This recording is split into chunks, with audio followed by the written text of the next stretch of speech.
ہرقل شاہ روم نے قریش کے قافلے میں ایک آدمی بلانے کو بھیجا، اور اس وقت یہ لوگ تجارت کے لیے ملک شام گئے ہوئے تھے، اور یہ وہ زمانہ تھا جب رسول اللہ صلی اللہ علیہ وسلم نے قریش اور ابو سفیان سے ایک وقتی عہد کیا ہوا تھا۔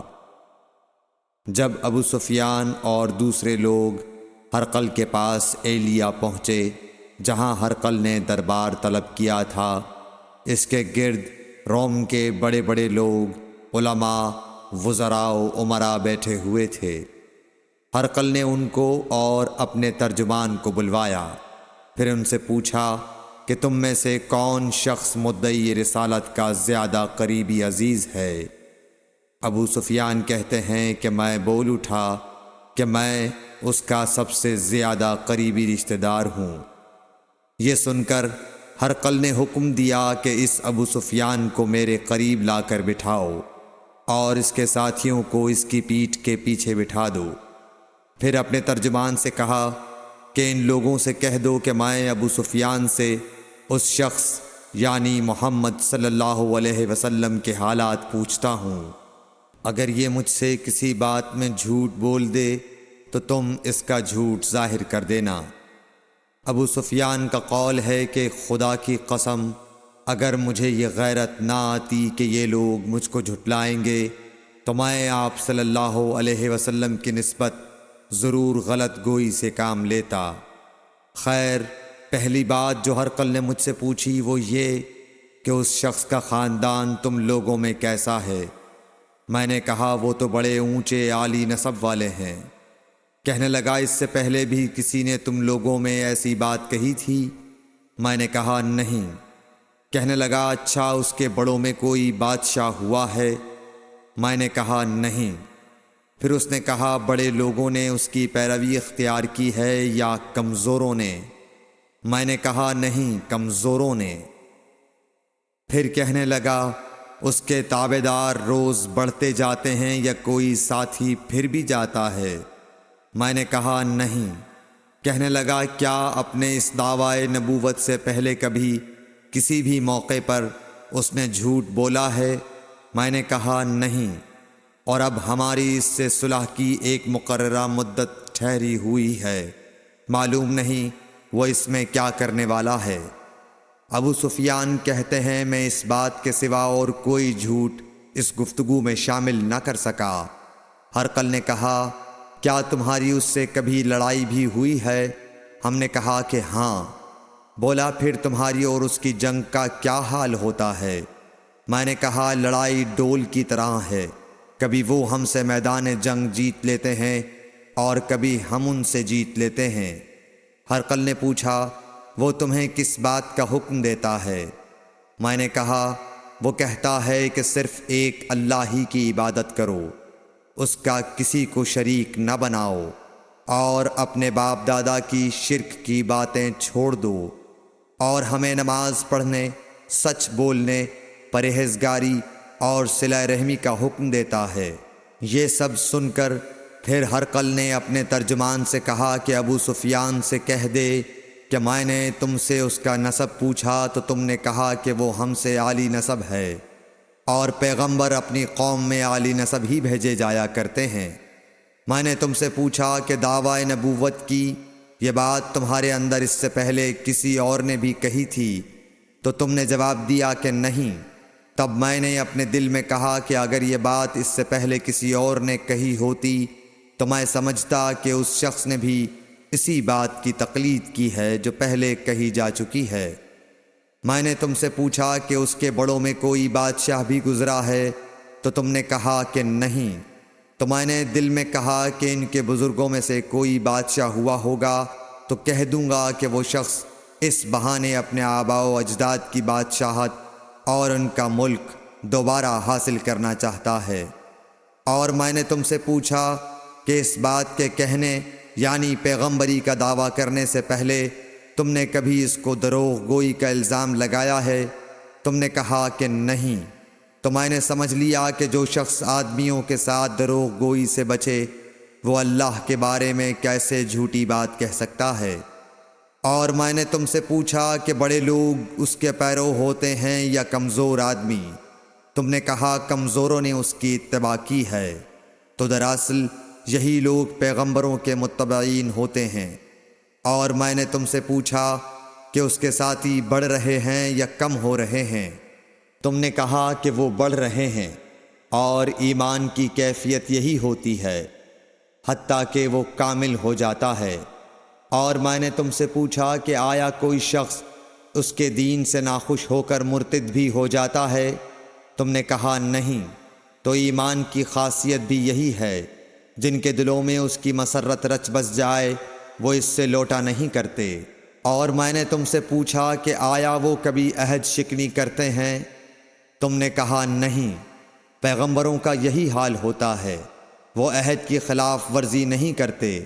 اور میں نے تم سے کہا کہ وہ تم سے کس چیز کے لیے کہتے ہیں؟ تم نے کہا کہ وہ ہمیں حکم دیتے ہیں کہ اللہ کی عبادت کرو، اس کے ساتھ کسی کو شریک نہ ٹھہراؤ، اور تمہیں بتوں کی پرستش سے روکتے ہیں، سچ بولنے اور پرہیزگاری کا حکم دیتے ہیں۔ لہٰذا اگر یہ باتیں جو تم کہہ رہے ہو سچ ہیں تو ان قریب وہ اس جگہ کا مالک ہو جائے گا کہ جہاں میرے یہ دونوں پاؤں ہیں۔ مجھے معلوم تھا کہ وہ پیغمبر آنے والا ہے، مگر مجھے یہ معلوم نہیں تھا کہ وہ تمہارے اندر ہوگا۔ اگر میں جانتا کہ اس تک پہنچ سکوں گا تو اس سے ملنے کے لیے ہر تکلیف گوارا کرتا۔ اگر میں اس کے پاس ہوتا تو اس کے پاؤں دھوتا۔ ہرقل نے رسول اللہ صلی اللہ علیہ وسلم کا وہ خط منگایا جو آپ نے وہیہ کلبی رضی اللہ تعالیٰ عنہ کے ذریعے حاکم بصرہ کے پاس بھیجا تھا، اور اس نے وہ ہرقل کے پاس بھیج دیا تھا۔ پھر اس کو پڑھا تو اس میں لکھا تھا، اللہ کے نام کے ساتھ جو نہایت مہربان اور رحم والا ہے۔ اللہ کے بندے اور اس کے پیغمبر محمد صلی اللہ علیہ وسلم کی طرف سے یہ خط ہے شاہ روم کے لیے۔ اس شخص پر سلام ہو جو ہدایت کی پیروی کرے۔ اس کے بعد میں آپ کے سامنے دعوت اسلام پیش کرتا ہوں۔ اگر آپ اسلام لے آئیں گے تو دین و دنیا میں سلامتی نصیب ہوگی، اللہ آپ کو دوہرا ثواب دے گا۔ اور اگر آپ میری دعوت سے روگردانی کریں گے تو آپ کی رعایا کا گناہ بھی آپ ہی پر ہوگا۔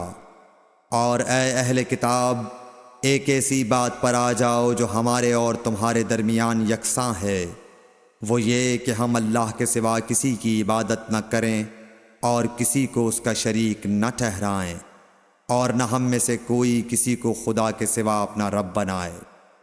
پھر اگر وہ اہل کتاب اس کتاب سے منہ پھیر لیں تو مسلمانوں، تم ان سے کہہ دو کہ تم مانو یا نہ مانو، ہم ایک خدا کے اطاعت گزار ہیں۔ ابو سفیان کہتے ہیں، جب ہرقل نے جو کچھ کہنا تھا کہہ دیا اور خط پڑھ کر فارغ ہوا تو اس کے ارد گرد بہت شور و غوغا ہوا، بہت سی آوازیں اٹھیں اور ہمیں باہر نکال دیا گیا۔